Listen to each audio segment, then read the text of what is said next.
de commencer, donc, moi aussi je tiens à remercier vivement le comité d'organisation, Madame Naïma et tous les membres. Très ravi d'être parmi vous aujourd'hui. C'est la première fois que je suis à ça, c'est grâce à cette conférence. Alors, donc, je vais essayer de partager avec vous quelques idées, réflexions, d'accord, sur l'IA et mathématiques, et en particulier ici statistiques. Comme Madame Lucie a mentionné, donc c'est vrai, il y a un problème aujourd'hui, un problème dans la mesure où il y a beaucoup d'étudiants, d'accord, qui, en quelque sorte, d'accord, voient les mathématiques quelque chose qui est très très abstrait. Donc c'est pas la peine de casser la tête avec cette discipline. Par contre, d'accord, ils vont aller vers tout ce qui y a et ainsi de suite. Et on va voir, d'accord, à travers cette conférence, en quelque sorte, d'accord, que il n'y a pas d'IA sans mathématiques. En particulier ici, les statistiques. L'IA, aujourd'hui, on le trouve en tant qu'un ordre, un mot de jour. Soit vous tournez à droite ou à gauche, on rencontre ici l'IA, l'intelligence artificielle. Donc la présentation, elle a un objectif, c'est de montrer en quelque sorte comment, d'accord, cette révolution, d'accord, de l'IA, je parle ici de règlement révolution, on va voir pourquoi, d'accord, la révolution de données, c'est pas seulement une transformation, d'accord, mais c'est carrément, c'est une rupture, d'accord, même au domaine scientifique.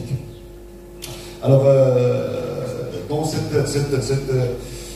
présentation, je vais essayer le maximum possible, d'accord, de poser cette question, d'accord, pourquoi l'IA, d'accord, est-ce que c'est tout simplement c'est une montre, d'accord, d'aujourd'hui et demain il va disparaître, ou carrément c'est quelque chose qui va, d'accord, bouleverser, d'accord, notre vie, si c'est le cas d'ailleurs, en particulier ici dans le cadre de la recherche scientifique, d'accord, je vais essayer de montrer quelques statistiques pour confirmer cette si vous voulez, postulat.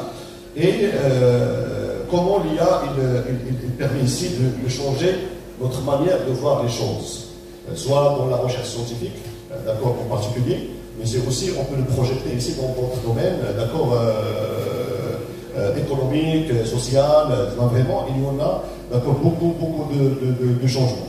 Et quelques explications pour arriver à, d'accord, lorsqu'on parle ici de l'IA et mathématiques, est-ce que c'est mathématiques et IA ou IA et mathématiques? D'accord, donc cette combinaison entre les deux concepts, les deux sciences, on va voir ici, c'est très difficile ici de dire mathématiques et IA ou IA et mathématiques. C'est vraiment l'IA actuellement, les bases, d'accord, c'est comme je vous l'ai dit ici, c'est les maths, mais c'est aussi d'autres choses. Puisqu'il s'agit ici d'une science, après je vais faire ici une petite conclusion. Bien. Alors aujourd'hui, on est marqué par cette aspect de l'IA, et je vais essayer de voir pourquoi, de discuter avec vous pourquoi. Et c'est une évolution majeure qui permet ici de remplacer, en quelque sorte, d'accord, plusieurs tâches, plusieurs objectifs, d'accord, qui sont déjà mentionnés à travers de la recherche, d'accord, scientifique, en se basant sur la compétence et la connaissance, sur un aire, ce qu'on appelle, c'est un aire qui est, d'accord, dirigé par la data, dirigé par la donnée. C'est une évolution on le trouve, bien évidemment, aussi dans les laboratoires, on le trouve dans notre vie quotidienne. Par exemple, en tant que des enseignants, actuellement, donc on a, d'accord, une question majeure. D'accord, c'est le cas de l'influence et l'impact, par exemple, de ce qu'on appelle les LLM, ChatGPT et autres, sur notre manière de faire, notre métier.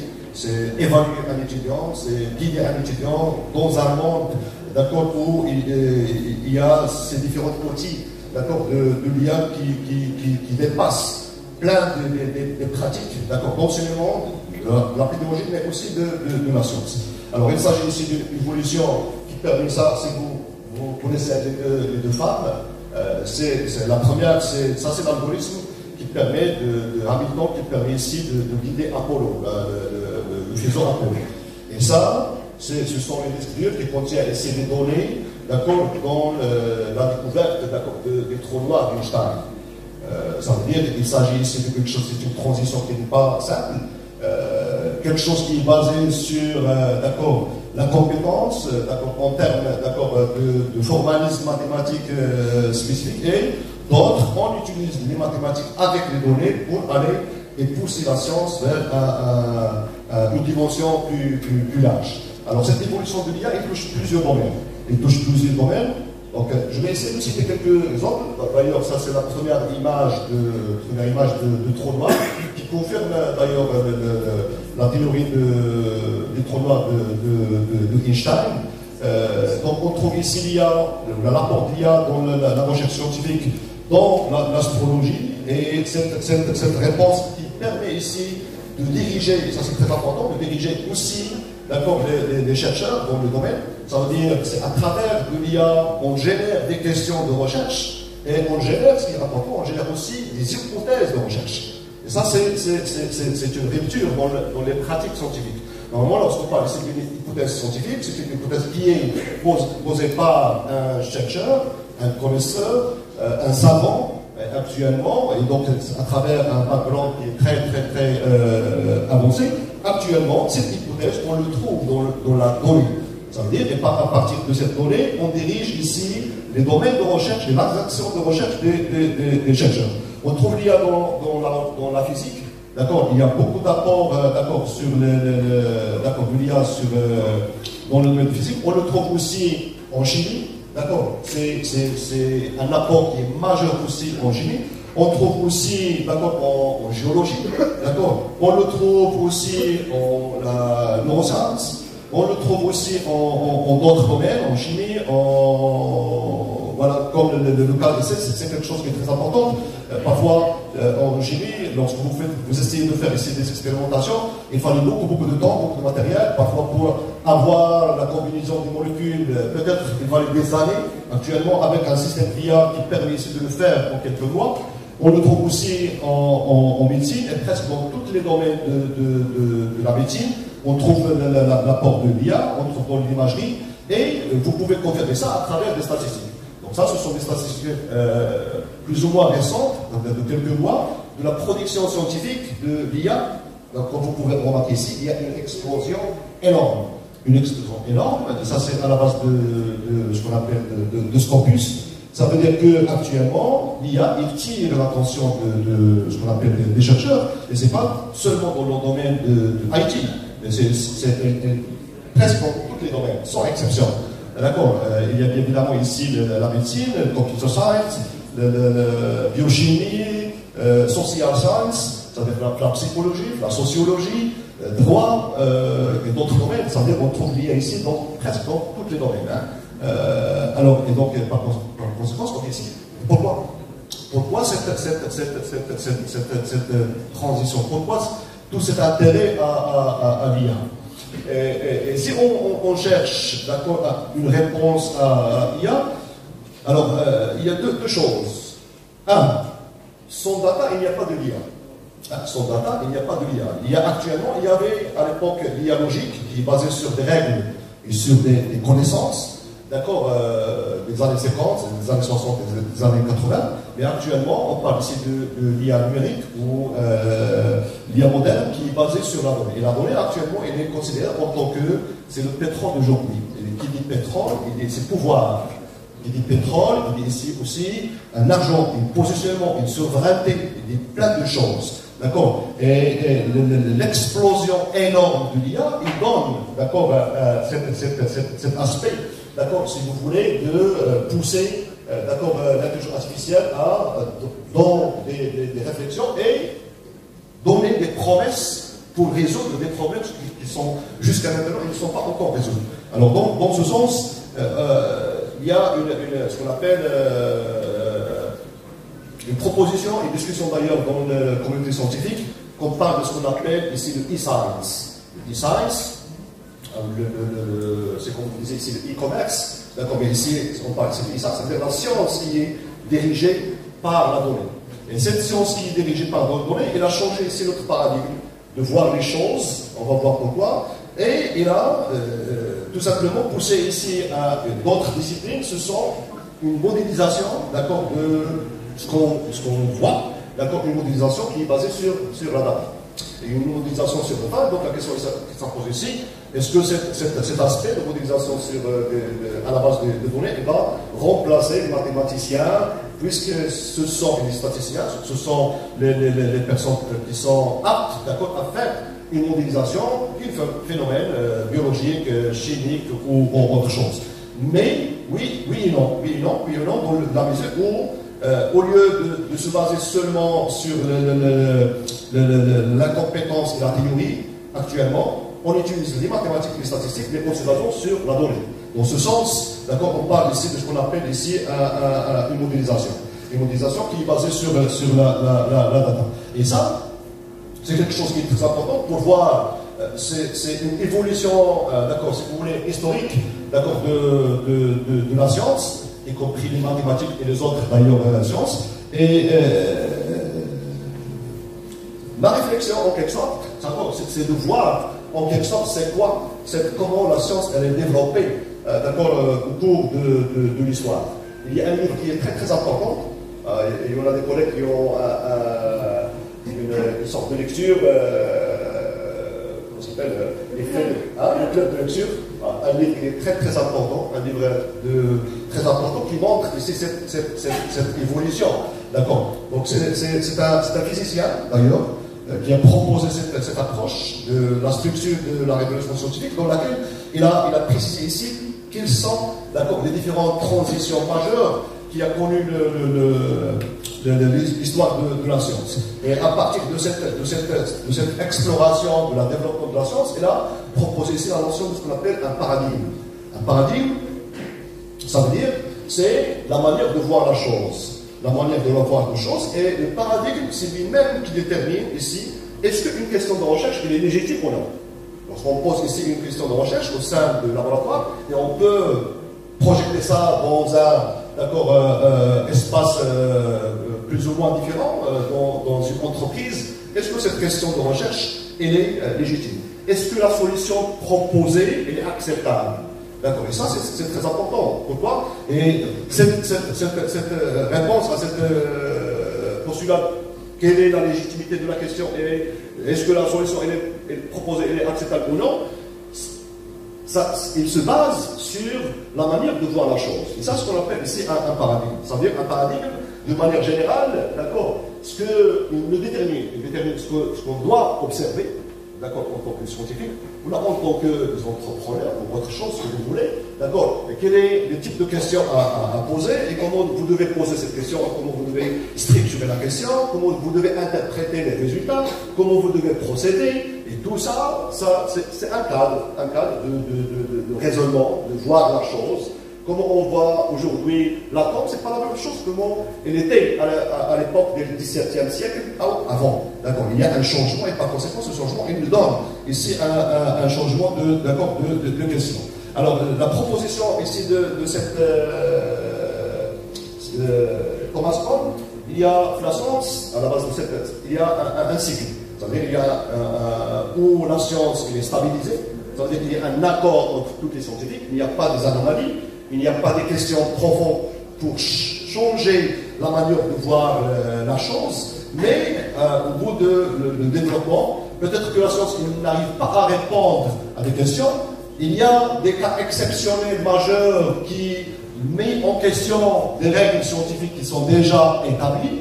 Dans ce sens, la science elle entre dans une crise, d'accord, et elle entre dans une crise et ça nécessite ici un changement de voir la chose, un changement de paradigme. Et donc, actuellement, on est là. On est dans cette vision, d'accord. Ça veut dire c'est changer la manière de poser la question et changer, d'accord. Et à la base de cette ou ici la position de l'IA, à la base de cette proposition, il y avait ici un autre, c'est un informaticien, d'accord, qui a développé ici le 4e paradigme. Il a aussi eu le prix de Turing. Et ces différents éléments, les 4 paradigmes, Le premier, c'est le paradigme qui est basé sur l'expérimentation. Ce sont les anciens paradigmes. C'est la science empirique, avec Kepler, avec Euclide, avec Platon et autres. Et après, la science, il a basculé vers la science théorique, c'est-à-dire la science qui est dirigée par la donnée, par la connaissance. Le cas le plus attrayant ici, c'est les travaux de Einstein.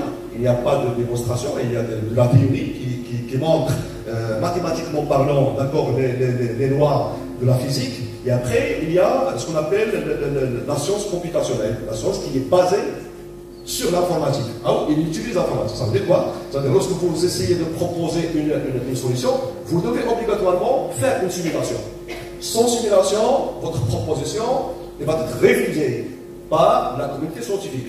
Lorsque vous essayez de postuler, d'accord, ou de se mettre un papier, il y en a des reviewers qui vont réviser votre article et vont accepter ou non. La première chose ici, c'est le cadre. Ça veut dire que les scientifiques, ils sont déjà cadrés par une vision.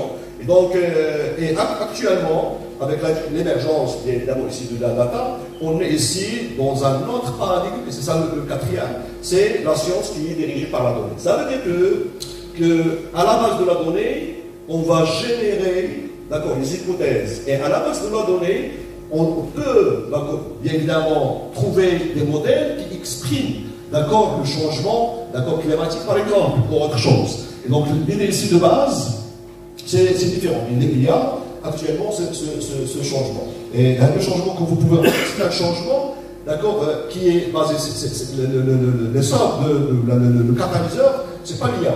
Le catalyseur, c'est la data, c'est la donnée. Et lorsque vous parlez de la donnée, c'est quoi la donnée? La donnée, en fin de compte, c'est une expérience. C'est une expérience. Toutes les données, ce sont des expériences. C'est une expérience humaine, historique. Lorsque vous utilisez ici l'IA, vous devez se baser sur la donnée pour faire l'entraînement d'un modèle. Et ces différentes données, soit c'est une expérience naturelle, par exemple les données géologiques, ou les données météorologiques ou autre chose, soit ce sont des données humaines, la relation de client avec la banque, et toutes les transactions pour voir est-ce qu'il y a un fraude ou non. Ou vous avez ici, par exemple, les combinaisons, les gènes dans une population, c'est en fin de compte. Toute la donnée, c'est une expérience qui est réelle, soit naturelle, soit expérimentale, c'est-à-dire du labo, soit humaine. Et à la base de ces différentes données, on essaie de trouver la connaissance. C'est extraire la connaissance, ou plutôt, c'est de trouver comment, qu'est-ce qu'il y a dans les données.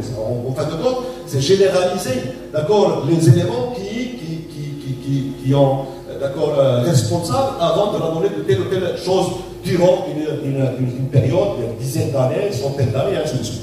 Et dans l'approche scientifique, d'une manière générale, bon, il y en a beaucoup d'approches, mais d'une manière générale, vous avez ici une partie théorie, et après, vous essayez d'établir, d'accord, et d'élaborer des hypothèses, vous essayez de faire des observations pour valider ou non vos différentes hypothèses, et après, vous essayez de faire une généralisation, c'est-à-dire de trouver la loi, entre parenthèses, dans le sens le plus large du mot. Et à partir de cette loi, vous pouvez aussi raffiner, ainsi de suite. Les cycles, ils peuvent être automatisés. Ça, c'est ce qui est important. Ils peuvent être automatisés, en quelque sorte. Ça veut dire, à partir de l'IA et à partir de la donnée, on a ici de la donnée, on essaie d'observer qu'est-ce qu'il y a de la donnée. Donc, d'ailleurs, ce sont des algorithmes de deep learning qui permettent de faire ça.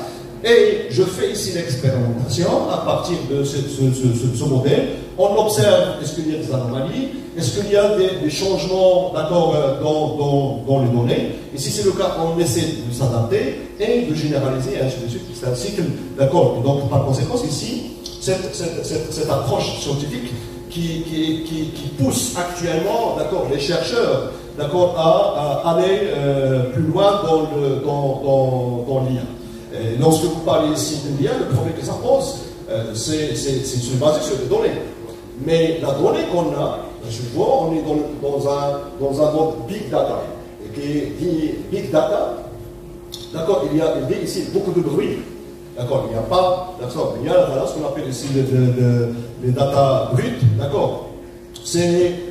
Vous avez des mauvaises données, vous aurez ici des mauvaises modèles et des mauvaises décisions. Et par conséquent, la première étape ici à faire, c'est comment vous devez préparer ces différentes données et comment on peut traiter avec ces différentes données. c'est ici où il y a l'intelligence artificielle.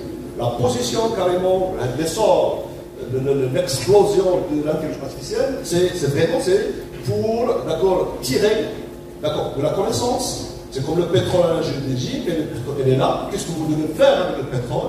Vous devez faire plein de choses pour que le pétrole soit exploitable. Donc, dans les véhicules, dans les climatiseurs, et ainsi de suite. Et donc, c'est ici. Donc, l'intelligence artificielle, elle est là en tant qu'un outil qui permet ici de traiter un ensemble de données qui sont des données volumineuses, des données hétérogènes. Vous avez des vidéos, vous avez des vibrations, vous avez du texte. Et d'accord, comme je déjà dit ici, big data, ça veut dire obésité. Obésité, ça veut dire plusieurs choses que vous devez les régler.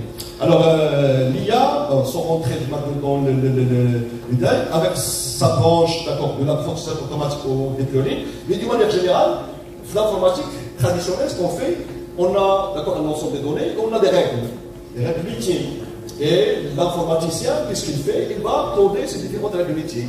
Il faut faire ça, sinon il faut faire ça. Actuellement, les choses sont bouleversées. Qu'est-ce qu'on a avec l'IA? On a des données et qu'est-ce qu'on attend? Et le modèle, c'est lui qui va trouver les règles.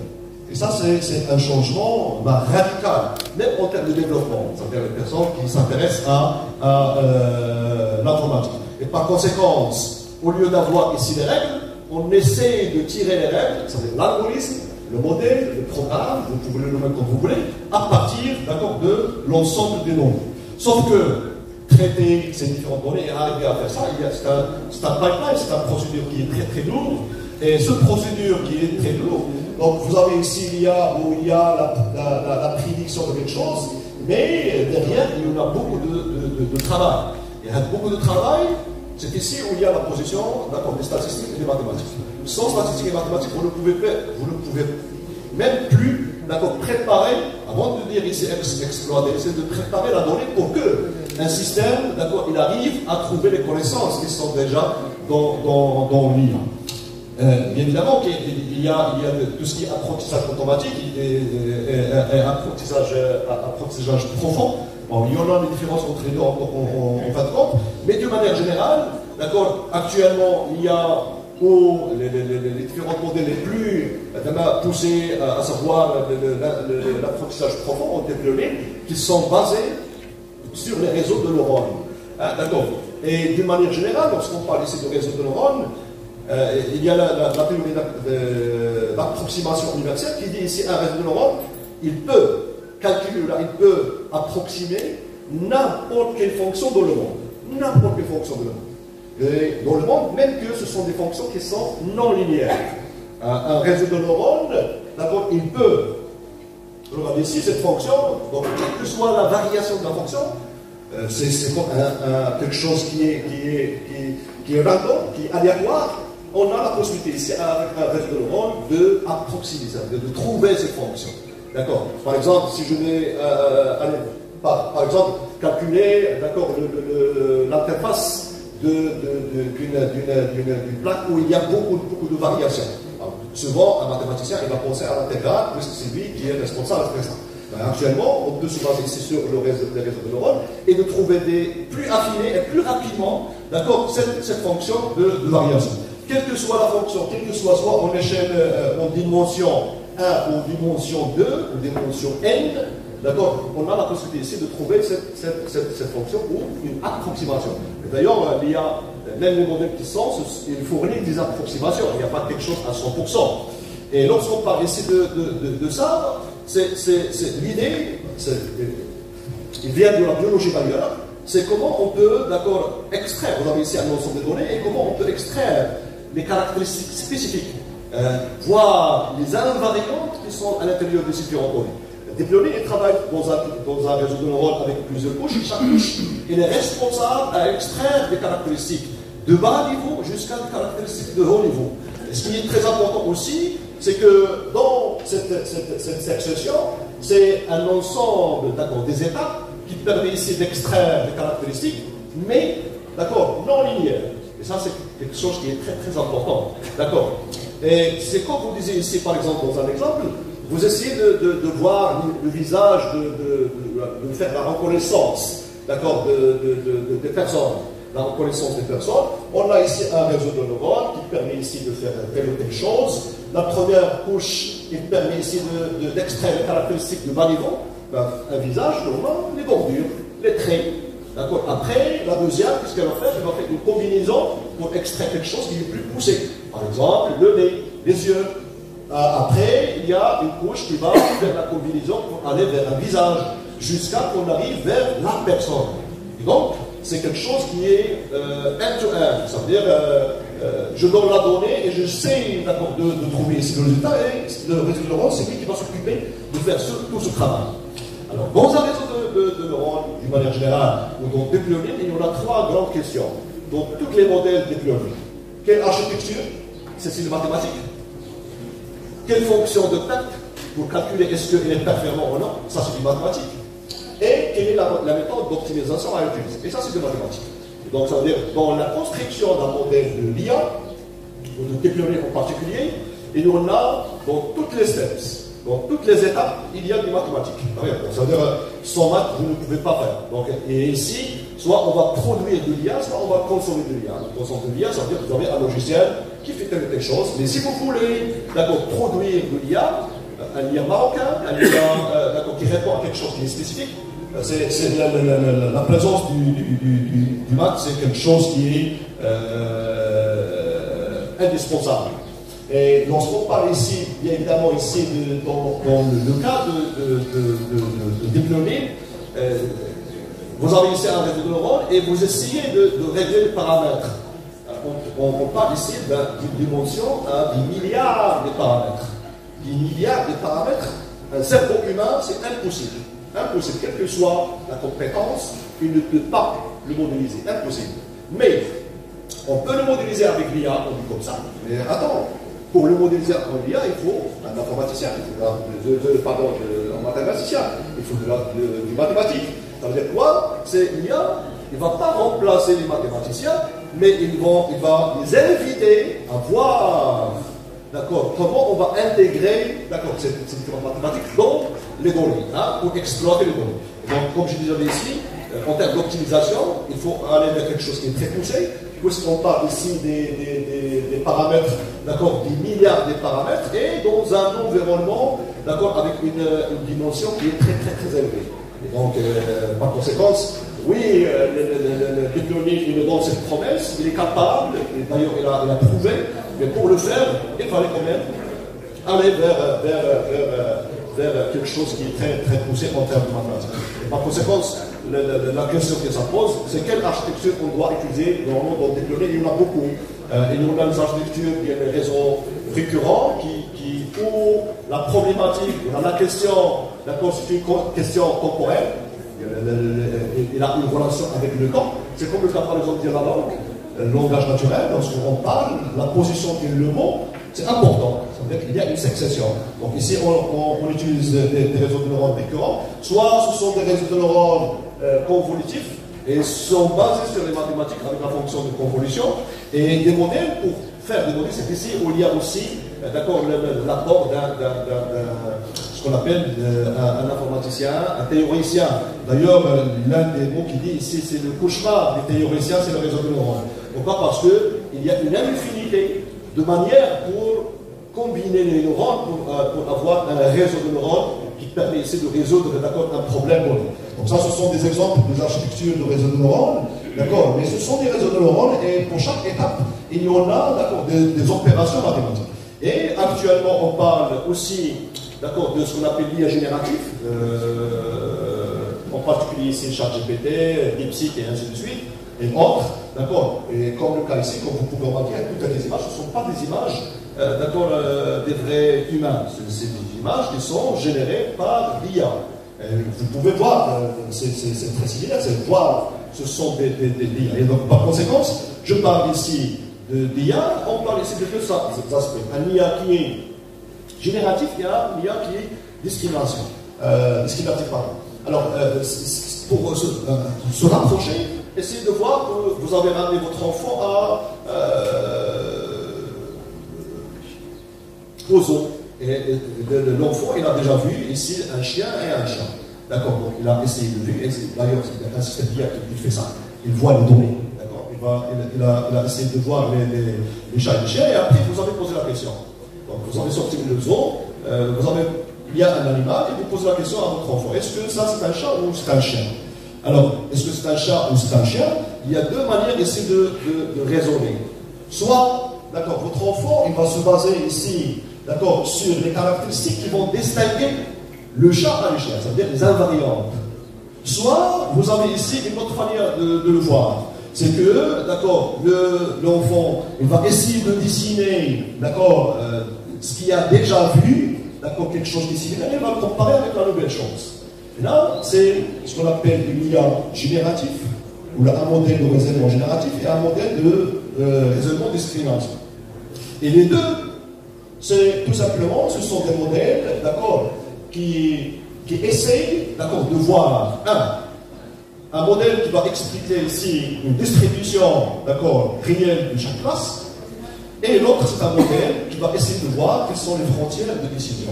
Et les deux modèles, ce sont des modèles probabilistes, d'ailleurs, c'est ici où il y a les statistiques, d'accord. Et ces modèles vous avez ici soit un modèle génératif, d'accord, qui essaye d'apprendre, d'accord, la distribution de probabilités conjointes, d'accord, donc à la base de des randomize, soit un modèle discriminant, d'accord, qui va apprendre la distribution probabiliste conditionnelle. C'est-à-dire,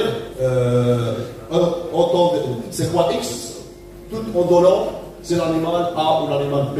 Dans l'IA, il y en a tous ces différents éléments, et dans tous les aspects, on trouve ici du statistique, dans tout. Jusqu'à maintenant, l'avancement de l'IA, il y a un principe, c'est le fait ici de demander à un système de faire attention lorsqu'il va apprendre. C'est comme l'apprentissage d'un enfant. On va essayer d'apprendre, par exemple, un enfant à faire de la cuisine. À un certain moment, il va mettre beaucoup de sel. La prochaine fois, il va mettre moins. Donc, avec la pratique, il va essayer de s'adapter. C'est ça l'IA. Mais dans un système actuellement, on va demander ici à de faire ça, mais aussi de prendre attention. Par exemple, si on va donner à un enfant cette image, d'accord, ou à un être humain, il y a beaucoup de choses ici. Il y a de l'herbe, il y a des montagnes, il y a des nuages, et il va focaliser sur la plaque. La première réponse, c'est la plaque stop. Donc, un système, comment on va donner, d'accord, à un système, d'accord, une image, une donnée, et on va lui demander de faire attention. Faire attention, c'est des mathématiques. D'ailleurs, ce qu'on appelle ici les architectures de transformation. C'est des mathématiques, qui contiennent presque 7 ou 8, d'accord, disciplines.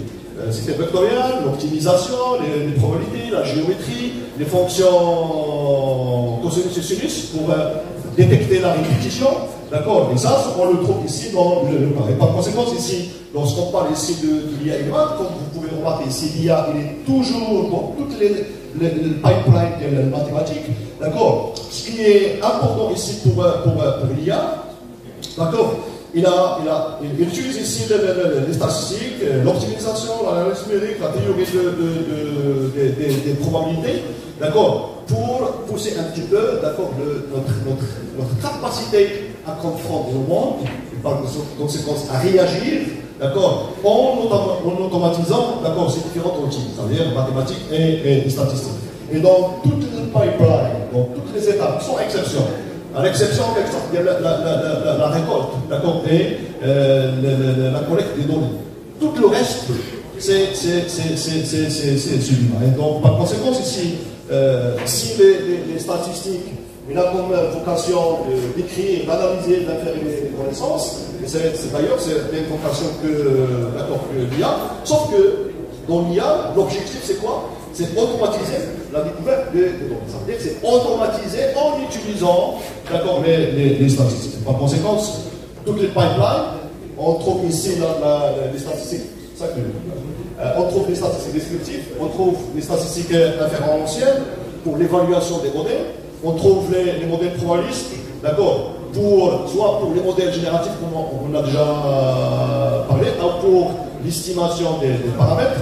On trouve, par exemple, tout ce qui est multivarié. On trouve ici le système bayésien, d'accord, pour voir l'incertitude et calculer aussi la fonction d'erreur, on trouve aussi les statistiques non paramétriques, d'accord, pour faire la comparaison, est-ce qu'un modèle A ou un modèle B est mieux.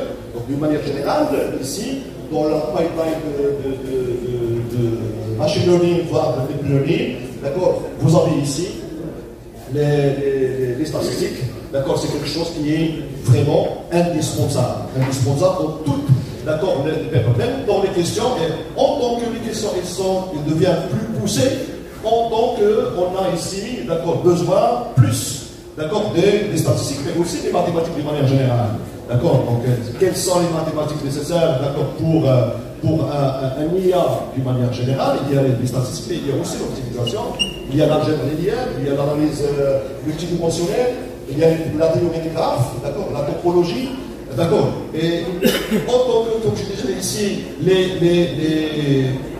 les questions de recherche, le modèle est plus complexe, et par conséquent, on essaie de trouver ici un modèle dont la capacité est très puissante pour qu'il puisse traiter des données plus complexes, en tant qu'on a besoin ici de pousser ce qu'on appelle les chercheurs à intégrer ici et utiliser ici les mathématiques dans le modèle de l'IA. Et donc par conséquent, ce qui distingue ici l'IA par rapport au modèle, par rapport à l'IA logique, c'est cette capacité ici d'intégrer ici tous les outils mathématiques, je dis ici tous les outils mathématiques, dans une seule architecture computationnelle assez puissante pour résoudre un problème. Ça c'est, comme vous pouvez remarquer ici, comme je disais ici, cette tendance, ou cette explosion de vos IA, il y a deux aspects. Il y a la donnée, ce qui est l'essence, de toute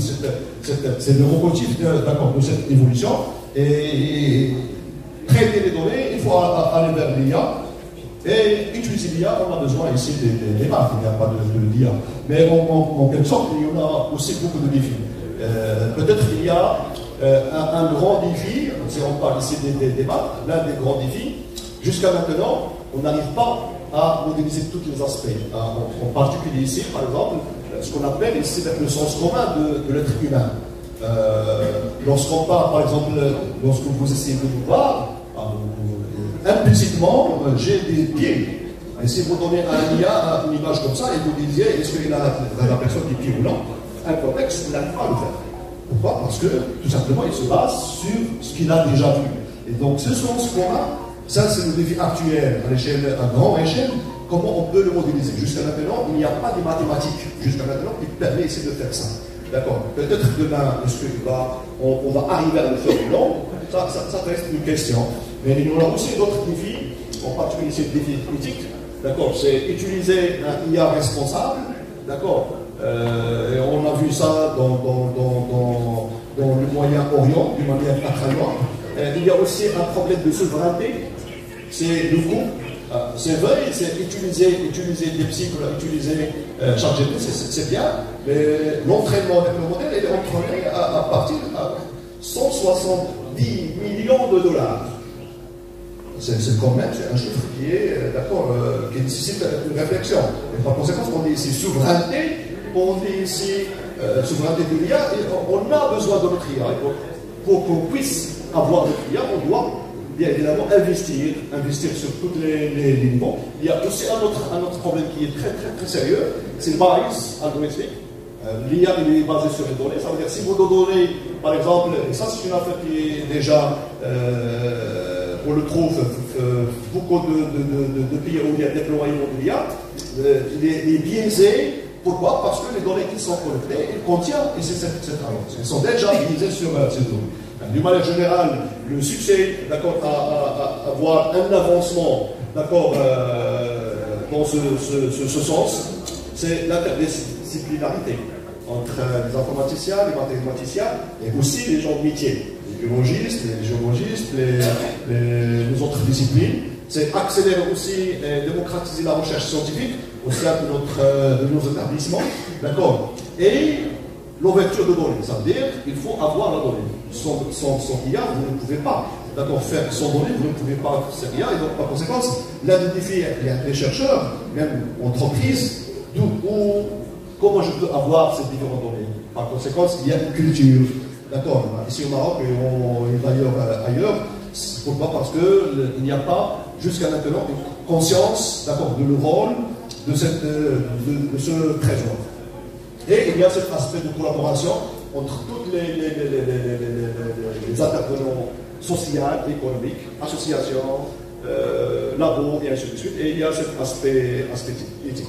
Et donc, on peut avoir un avenir plus sûr, c'est qu'on peut prendre en considération tous ces différents aspects. Merci beaucoup pour votre attention.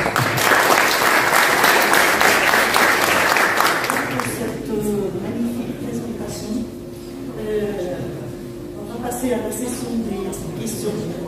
Et merci d'avoir donné beaucoup d'importance aux mathématiques, sachant que moi, les mathématiciens, on le sait, mais pour nos étudiants, c'est une bonne chose qu'ils sachent que pour faire de l'informatique, on doit passer par les mathématiques. En plus, vous qui avez été recrutés au milieu des années 80-90, vous étiez obligés d'avoir une licence en mathématiques avant de pouvoir faire l'informatique. Et donc vous avez vu l'importance de l'informatique. Malheureusement, ça ne se fait plus.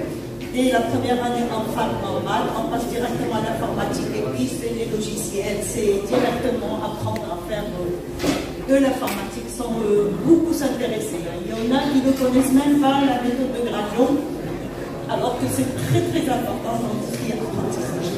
Bien, alors nous allons passer à la session de questions.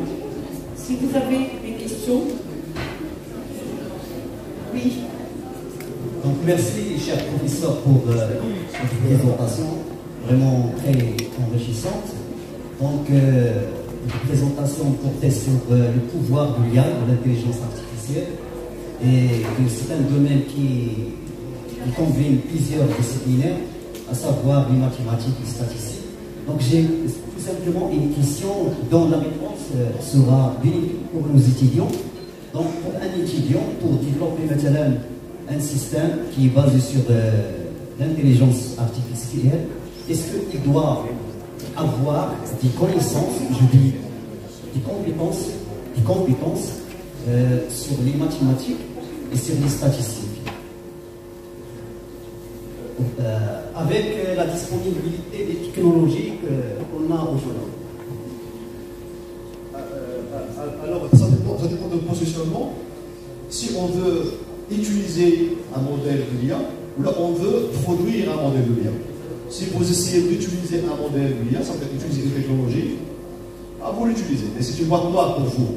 Et par conséquent, si vous avez un problème et ce modèle n'arrive pas à résoudre, il faut développer votre propre modèle. Et pour développer votre modèle, vous devez avoir des connaissances mathématiques. Beaucoup de connaissances, c'est pas beaucoup de connaissances, en particulier ici les gradients, les équations différentielles, c'est quelque chose qui est très important. L'optimisation, voilà.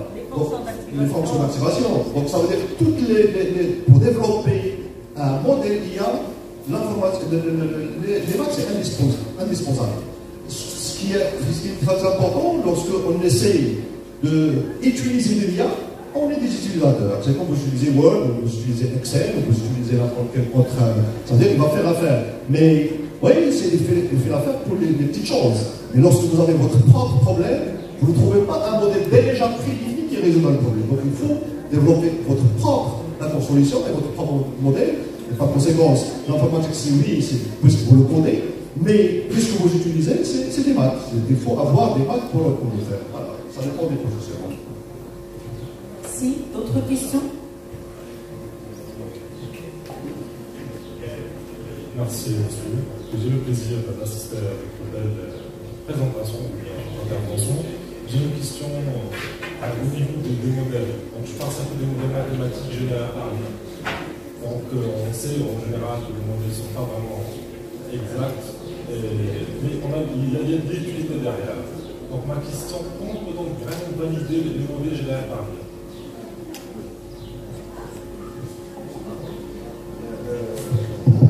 Il y a beaucoup de manières ici pour le faire, mais d'une manière générale, lorsque vous parlez ici d'un modèle, d'accord, dans le sens IA, dans le sens théorique, c'est quoi un modèle?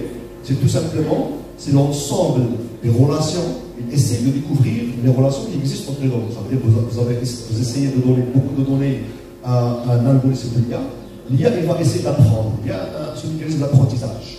En utilisant les mathématiques, les statistiques. L'apprentissage, l'objectif de l'apprentissage, c'est de faire la découverte de toutes les relations possibles, qui existent entre les données.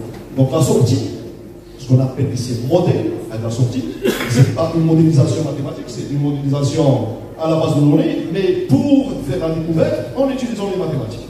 Et donc le modèle de la sortie, il y a la connaissance. C'est voir qu'est-ce qu'il y a dans les différentes données. C'est très difficile. On est dans une dimension n, d'accord, à 1000 et ainsi de suite.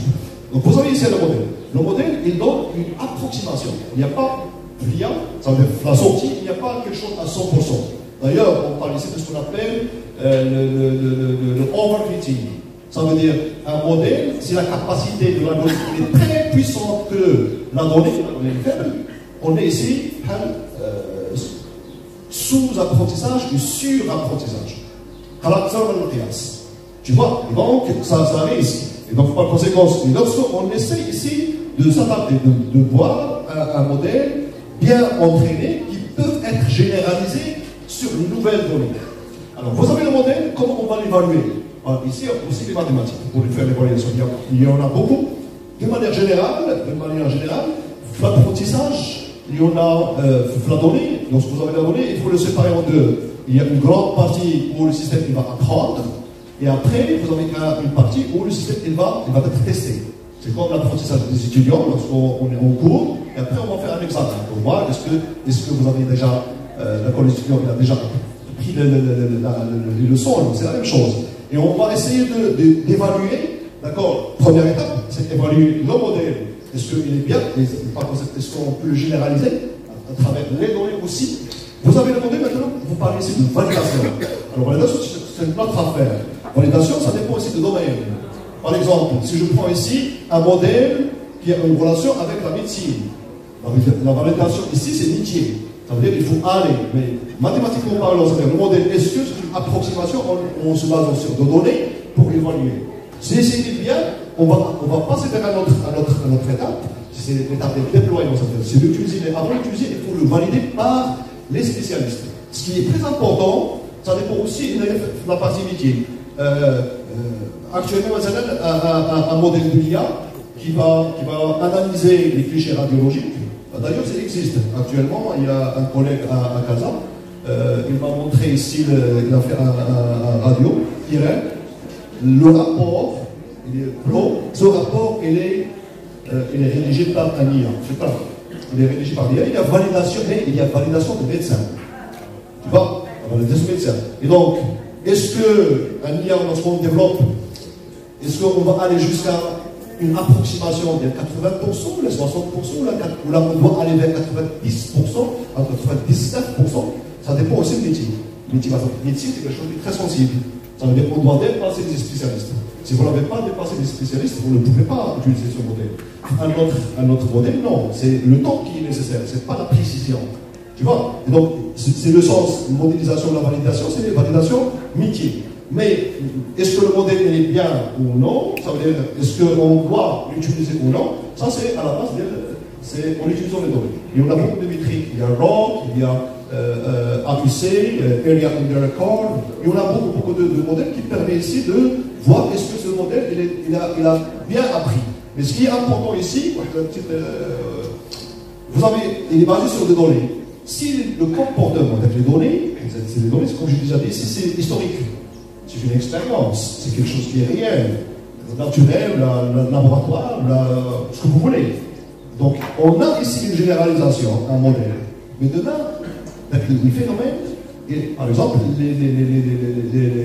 la façon de réagir et d'échanger réellement, le modèle passe à. Donc, il faut poser la question, il faut le revenir à une autre fois. J'espère que j'ai essayé de penser. Si j'ai bien compris la question.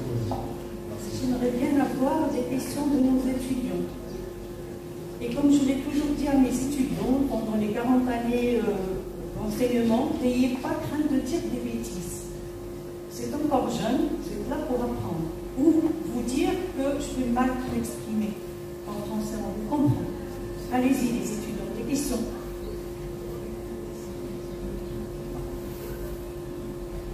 Je suis sûre et certaine que vous en avez beaucoup, mais bon, vous pouvez directement vous adresser au professeur de l'Ahmar, il n'y a pas de souci. D'autres questions?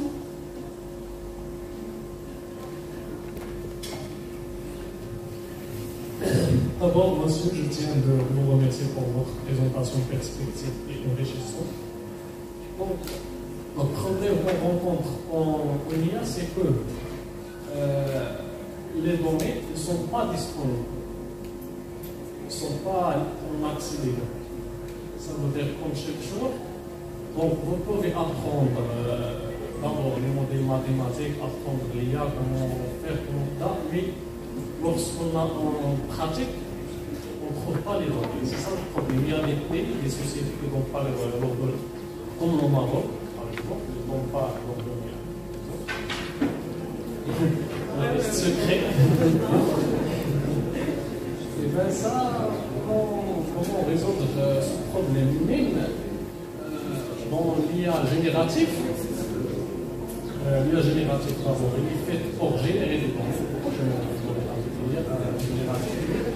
Le problème, c'est que, comme utilisateur, on pose des questions à l'IA générative plus pour ce qu'on peut donner comme données. Donc, l'IA générative, il apprend d'après nous. Donc, lorsque vous posez la question, lui, il apprend, il croit, il essaie d'apprendre. Mais ce que je crois pour les étudiants, je crois qu'on arrive à un temps où on ne peut pas, où l'IA va se stopper. On ne va pas continuer, car on pose des questions, est-ce qu'il va nous répondre réponse? Oui, c'est vrai, il y a trois aspects ici. Trois aspects, c'est vous pouvez utiliser de l'IA générative, mais regardez, c'est l'IA générative, c'est pas seulement ChatGPT, DeepSeek, c'est un exemple parmi l'IA générative. Mais je peux avoir, si j'ai déjà des données spécifiques, je peux développer ma propre, d'accord, IA générative, qui va générer par exemple des plans cadastrales. C'est pas génératif, c'est pas seulement images et texte. Je peux générer ici l'images pour générer toutes les combinaisons possibles, d'accord, des cellules. D'accord, je peux générer, ça veut dire qu'il y a plein de choses dans l'IA générative. Donc on peut utiliser l'IA générative pour générer des données pour un cas spécifique, et si on a besoin des mathématiques, comme j'ai déjà dit, comme on a un autre problème, c'est un problème à l'échelle sociale, culturelle, politique, c'est la disponibilité de la donnée réelle. Il fallait quand même une conscience chez les décideurs, mais avant les décideurs, chez nous, en tant que des chercheurs, en tant que des étudiants, c'est de pousser et de toujours dire, alors, il faut, pour que le Maroc il peut avoir sa souveraineté numérique, il doit mettre à la disposition des chercheurs les données pour que l'IA peut avancer. Actuellement, il y a un site qui s'appelle, une plateforme qui s'appelle Kaggle. Toutes les entreprises à l'échelle internationale, elles mettent en place ici des données et il y a des compétitions pour les chercheurs. Récemment, la dernière compétition, c'est la résolution des Olympiades mathématiques. Il y a les données, il y a les Olympiades, presque un siècle, à peu près. Ils sont là. Et donc on peut l'utiliser. Il y a des données de la géologie, il y a de la biologie, mais parfois il y a quelque chose qui est spécifique. Par exemple, la médecine, la biologie, vous pouvez se baser sur des données, je ne sais pas, le bureau, mais on sait bien, le métier, que les données ne sont pas validées ici en Afrique, parce qu'il y a un changement. Et donc ça, c'est des questions d'ordre gestion de la recherche scientifique. Juste par rapport à cette information, parce que le problème des données ne se pose pas uniquement à l'IA, de manière générale, que ce soit les mathématiciens, les biologistes, les géologues, tous ont toujours eu de la peine pour avoir des données. Moi, j'ai beaucoup galéré auprès de Pasteur, auprès de la direction des maladies infectieuses, mais c'est vrai que ça pose énormément de problèmes. Mais je sais qu'il était question de voter une loi qui autorise à tout chercheur marocain, que ce soit enseignant-chercheur ou étudiant, d'avoir des données. Moi, je me rappelle une fois, on m'a demandé 27 000 dirhams pour avoir des données de la météo nationale. Mais après, on n'a pas fait ça. fois, il y a une personne qui a travaillé avec nous, donc un peu étroitement, et on a pu avoir ces données. Donc, le problème de données, effectivement, pose un problème. Et s'il n'y a pas de données, il n'y a rien. D'accord? Donc, je pense que cette loi, il faut chercher. Je pense que cette loi a été... je ne suis pas sûre, hein, mais il faut voir. Mais déjà, par exemple, sur le site de l'OMS, on peut trouver toutes les données médicales, sur les épidémies, sur la tuberculose, l'hépatite, le sida, etc.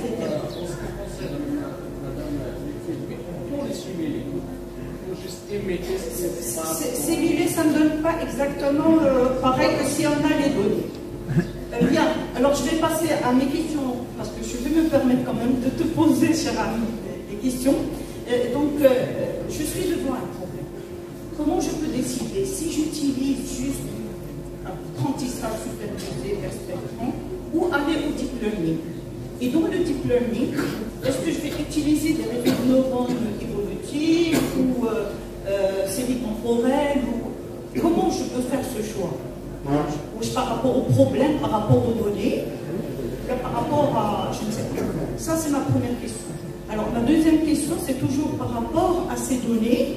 Donc, vous avez un big data, beaucoup de données, et puis par la suite, vous voulez éliminer tout ce qui est bruit, comme vous l'avez dit. Donc, je vais éliminer un certain nombre qui peut être très très important. Ça, on sait le faire avec les statistiques et tout, donc il suffit de tracer la route et d'éliminer tout ce qui est à droite et à gauche. Et puis, vous générez d'autres données. Alors, quand je génère d'autres données qui ne sont pas forcément mes réelles données, est-ce que ça ne va pas complètement poser le modèle, sachant que moi j'ai utilisé ça et j'ai obtenu un bon modèle? Mais comment ça se fait que je génère des données qui ne sont pas réelles et ça me donne quand même de bons résultats? Merci pour la question. Donc, ici, il y a deux grandes questions. Question numéro 1, la dernière, c'est l'explicabilité. Alors, il y en a des modèles qui sont explicables. On peut l'expliquer comment on est arrivé à tel ou tel résultat. On a des modèles qu'on ne peut pas. C'est le cas de deep learning, c'est une boîte noire. Alors, un réseau de neurones, lorsque vous avez ici les données, je peux ignorer quelques données à la base des aspects métiers. Par exemple, vous essayez de prédire le prix d'un bien immobilier. Et parmi les données, vous avez le nom de propriétaire. Il faut l'enlever. Il ne va pas influencer sur le prix. Si vous le laissez, c'est comme vous le laissez un bruit. Il va perturber le système. D'accord? Mais il y en a parfois des cas spécifiques. On ne sait pas est-ce qu'il a une importance ou non. D'accord? Alors là, il y a machine learning et deep learning. Machine learning, c'est ce qu'on appelle un handcraft. Ça veut dire qu'il faut vous-même, vous choisissez avec des outils statistiques et vous choisissez vous-même quels sont les attributs, les caractéristiques les plus intéressantes. Plus intéressantes dans quelle mesure? Il y a donc une force prédictive sur la sortie, ce que je cherche. Deep learning, non. Deep learning, c'est end-to-end. C'est lui-même qui va faire la découverte. Quelles sont les caractéristiques les plus importantes? Et c'est lui qui va faire la combinaison. Avec la réseau de neurones, lorsque vous faites un neurone, il est en liaison avec une autre neurone, c'est la composition.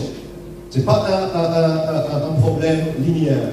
C'est comme vous dites F, rang G, rang H, c'est la composition. Et par conséquent, il va essayer de combiner toutes les possibilités avec des poids, les réseaux de neurones, pour arriver vers la sortie. Ça, c'est le principe de fonctionnement. Et donc, par conséquent, si j'ai des données assez complexes, c'est mieux d'aller vers deep learning. Et ça sera très difficile de le préparer pour machine learning. C'est à vous de le faire. Et donc, si vous le faites, vous faites par exemple la réduction de dimensionnalité avec ACP ou autre chose, et vous perdez quelque chose. Il y a une projection, quelque chose d'impact. Deep learning, non. Vous pouvez donner, autre que vous voulez des données à une échelle de dimension assez élevée. Alors, le problème que ça pose, est-ce que je dois utiliser d'accord, deep learning ou machine learning? Et là, il y a beaucoup de questions. Un, c'est le problème. Et parfois, il y a le cadrage du problème. Comment tu vas analyser le problème? Il va vous guider, ou là, vous obliger d'aller vers le chemin, le cadrage du problème.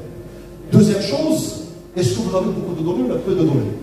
Si vous avez peu de données, vous ne pouvez pas utiliser deep learning.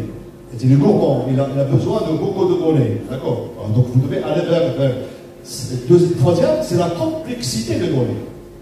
En tant que les données elles sont complexes, il faut aller vers un modèle, des algorithmes, et donc une capacité assez élevée. Les algorithmes qui ont une capacité assez élevée, ce n'est pas la régression linéaire ou la SPM. Il faut aller vers des données, il faut aller vers un réseau de neurones, d'accord, qui permet donc ici comment vous devez combiner. Si le problème, c'est un problème temporel, ça veut dire le temps, ou la position d'une donnée par rapport à une autre, elle a une importance. Donc ici, il faut aller vers quelque chose qui est récurrent. Les réseaux de neurones récurrents, il y en a beaucoup de ce qu'on appelle de variantes. D'accord. Si vous essayez de traiter, d'accord, des données de type nature, puisque vous avez des textes, vous avez des données structurées ou non structurées. Si vous avez des données non structurées, il ne faut pas aller vers machine learning. Machine learning, elle a trois caractéristiques. Un, les données structurées. Deux, il est saturé. Ça veut dire, en fait, autant que de données qu'à un certain niveau, il ne peut pas le dépasser. Des plus non. Autant que vous donnez de données, autant que la performance il va s'augmenter, avec des défis à régler. Mais c'est quelque chose qui est empirique. Tu vois, c'est quelque chose qui est empirique, ça veut dire il y a de l'expérience selon des projets, selon. Il y a des directives récurrents. Est-ce que c'est un CNN pour voir le traitement d'image matricielle et ainsi de suite? Aller vers un autre réseau plus. La façon de structurer dans le réseau de neurones, c'est ici où il y a le défi. C'est ici où il y a le cauchemar des théoriciens. Comment tu peux, combien de couches, quelle est la relation entre différentes couches? Il y a une infinité des possibilités. Une infinité. Et donc il faut choisir, d'accord, la structure, la structure plus optimale. Et par conséquent, c'est là la question, c'est comment je dois évaluer, est-ce que le modèle est bien entraîné ou non? C'est quoi la fonction de perte, d'erreur que je dois utiliser?